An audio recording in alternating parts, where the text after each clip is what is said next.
nada más los subtítulos. Los subtítulos están van en el idioma de acuerdo a la, de acuerdo al a la país región donde sí. se distribuyó. Comenzaste tu obra literaria como poeta y has escrito una gran cantidad de poesía, libros de poesía.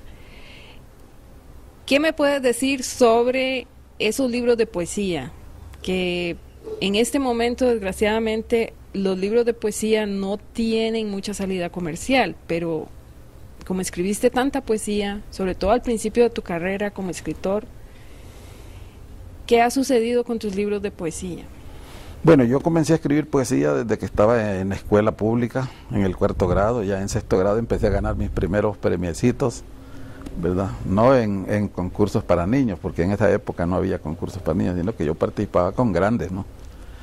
Pero yo ya había leído bastante realmente poesía y la tenía grabada. Y como era de una provincia en que casi no se leía, de manera que el hecho de que yo hubiese leído estaba por encima de toda la provincia, por lo menos en poesía, ¿no?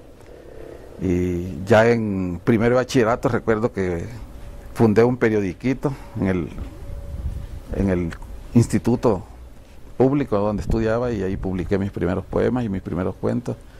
Y luego cuando ingresé a la universidad gané 2 premios de poesía nacional. Eso fue lo que me catapultó como poeta, porque yo era de la provincia, había llegado a San Salvador a estudiar Derecho, a una casa de familia humilde, ¿no? Donde yo podía, de acuerdo a mis posibilidades, ir a vivir. Y tuve la suerte de ganar esos 2 premios y me conocieron porque era un total desconocido. Nunca había escrito ni siquiera a máquina. Escribí mis primeros 2 poemarios en una máquina, en un pupilaje, se llama así, pupilaje se llama en El Salvador, las casas de familia donde viven estudiantes.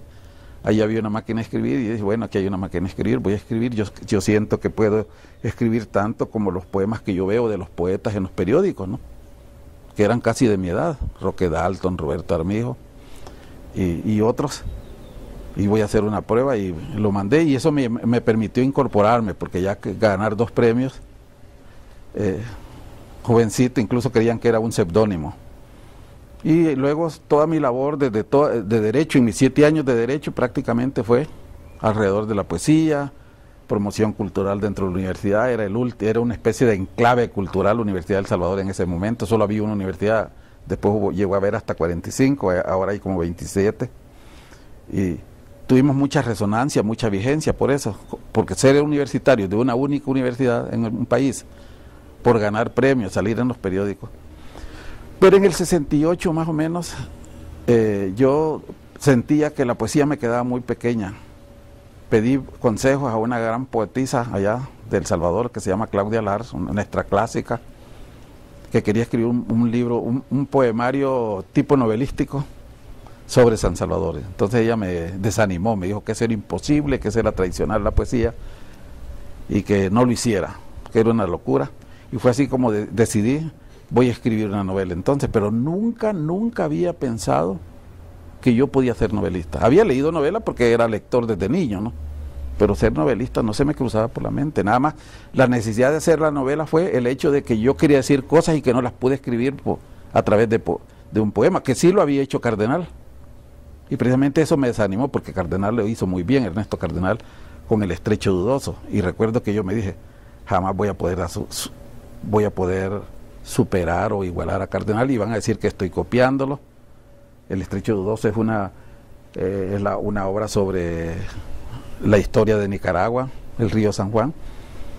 Entonces mejor hago la novela. Tomé 3 novelas como parámetro, porque no sabía escribir novelas. Recuerdo, esas novelas fueron La Ciudad y los Perros, como yo quería escribir sobre San Salvador, bueno, La Ciudad y los Perros sobre Lima, Manhattan Transfer de John Dos Passos, que es la ciudad de Nueva York, allá de los años 28, 29, y también La Región Más Transparente, que acaba de salir como una novedad, ¿no? Del México, ya no de caballos y de pistolas y de revolucionarios, sino del México, del DF, y con esas, y además Cortázar, Rayuela, fueron 4 novelas. Pero Rayuela más o menos me sirvió para combinar un poco como era un poeta, ¿no? Cómo hacer narrativa, combinar un poco mi prosa con la poesía. Incluso esa novela se llama El Valle de las Hamacas y lleva un epígrafe de Julio Cortázar. Y por otro lado, viene mi suerte como escritor.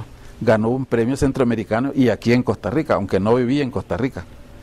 Y el premio consistió, entre otras cosas, ser publicado por la Editorial Sudamericana de Buenos Aires, otro loterillazo, ¿no? Como escritor, porque era la mejor editorial de habla hispana en esa época. Todavía no existía el boom editorial que hay ahora en España, ¿no? Estaba todavía la dictadura franquista, de manera que eso me catapultó también un poco, aunque como era desconocido, yo incluso leí algunas críticas en periódicos argentinos que decían pues que yo era un novelista que se veía que quería decir muchas cosas, pero no tenía tantas cosas que decir.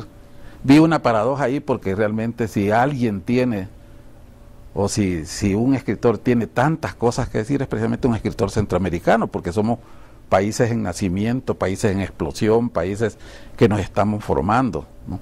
De manera comparado con un país ya hecho. Y me dio mucha... me sirvió como una paradoja, ¿no? De que sentía yo que el crítico se estaba equivocado. Sin embargo, tuve una crítica de Camilo José Cela, que en esa época no era tan conocido, estamos hablando del 68. La he perdido, salió en el periódico allí de Buenos Aires. Sí que era muy favorable hacia mí.